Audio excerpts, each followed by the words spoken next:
ದಾವಣಗೆರೆಯಲ್ಲಿ ಆಯೋಜಿಸಲಾಗಿರುವ 2 ದಿನಗಳ ರಾಜ್ಯ ಪತ್ರಕರ್ತರ ಸಮ್ಮೇಳನಕ್ಕೆ ಮುಖ್ಯಮಂತ್ರಿ ಸಿದ್ದರಾಮಯ್ಯ ಚಾಲನೆ ನೀಡಿದರು. ಈ ಸಂದರ್ಭದಲ್ಲಿ ಸಚಿವರಾದ ಎಸ್ಎಸ್ ಮಲ್ಲಿಕಾರ್ಜುನ, ರಾಮಲಿಂಗಾರೆಡ್ಡಿ, ಕರ್ನಾಟಕ ಕಾರ್ಯನಿರತ ಪತ್ರಕರ್ತ ಸಂಘದ ಅಧ್ಯಕ್ಷರಾದ ಶಿವಾನಂದ ತಗಡೂರು, ಮುಖ್ಯಮಂತ್ರಿಗಳ ಮಾಧ್ಯಮ ಸಲಹೆಗಾರ ಕೆವಿ ಪ್ರಭಾಕರ್ ಸೇರಿದಂತೆ ಮತ್ತಿತರರು ಉಪಸ್ಥಿತರಿದ್ದರು.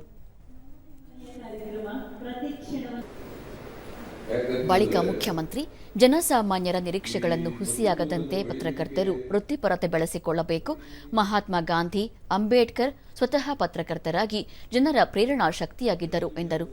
ಸಮಾಜದ ಬೆಳವಣಿಗೆಗೆ ಅಡ್ಡಿಯುಂಟು ಮಾಡುತ್ತಿರುವ ಪಟ್ಟಭದ್ರ ಹಿತಾಸಕ್ತಿಗಳನ್ನು ಗುರುತಿಸಿ ವರದಿ ಮಾಡುವುದು ಅಗತ್ಯವಾಗಿದೆ. ಇದರಿಂದ ಸಮಾಜಮುಖಿ ಪತ್ರಿಕೋದ್ಯಮ ಸಾಧ್ಯವಾಗಲಿದೆ. ಜನಸಾಮಾನ್ಯರು ಪತ್ರಿಕಾ ವೃತ್ತಿಯ ಮೇಲೆ ಬಹಳ ನಿರೀಕ್ಷೆಗಳನ್ನು ಇರಿಸಿಕೊಂಡಿದ್ದಾರೆ. ಆ ನಿರೀಕ್ಷೆಗಳು ಹುಸಿಯಾಗದಂತೆ ಕಾರ್ಯನಿರ್ವಹಿಸಬೇಕಿದೆ ಎಂದು ತಿಳಿಸಿದರು.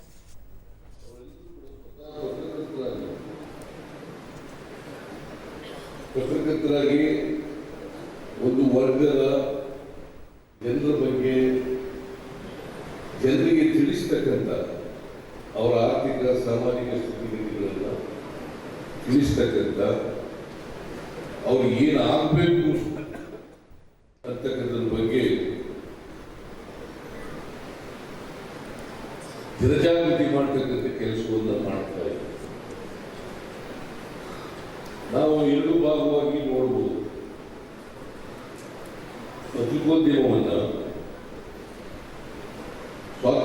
ಸ್ವಾತಂತ್ರ್ಯ ಪೂರ್ವದಲ್ಲಿ ಇದ್ದಂಥ ಪತ್ರಿಕೋದ್ಯಮ, ನಂತರ ಸ್ವಾತಂತ್ರ್ಯ ನಂತರ ಪತ್ರಿಕೋದ್ಯಮ. ಸ್ವಾತಂತ್ರ್ಯ ಪೂರ್ವದಲ್ಲಿ ಬಹಳ ಮುಖ್ಯವಾಗಿ ಈ ದೇಶಕ್ಕೆ ಸ್ವಾತಂತ್ರ್ಯ ಬೇಕು ಅಂತಕ್ಕಂಥದ್ರ ಬಗ್ಗೆ ಹೆಚ್ಚು ಸ್ವಾತಂತ್ರ್ಯ ಬಂದಿಲ್ಲ. ಸ್ವಾತಂತ್ರ್ಯ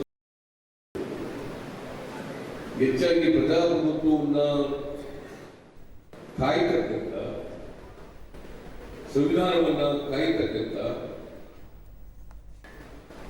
ಮತ್ತೆ ಅಭಿವೃದ್ಧಿ ಇವತ್ತು ಯಾವ ದಿಕ್ಕಲ್ಲಿ ಸಾಗ್ತಾ ಇದೆ, ಅಭಿವೃದ್ಧಿ ಹೇಗೆ ಆಗಬೇಕು, ಯಾರ ಅಭಿವೃದ್ಧಿ ಆಗಬೇಕು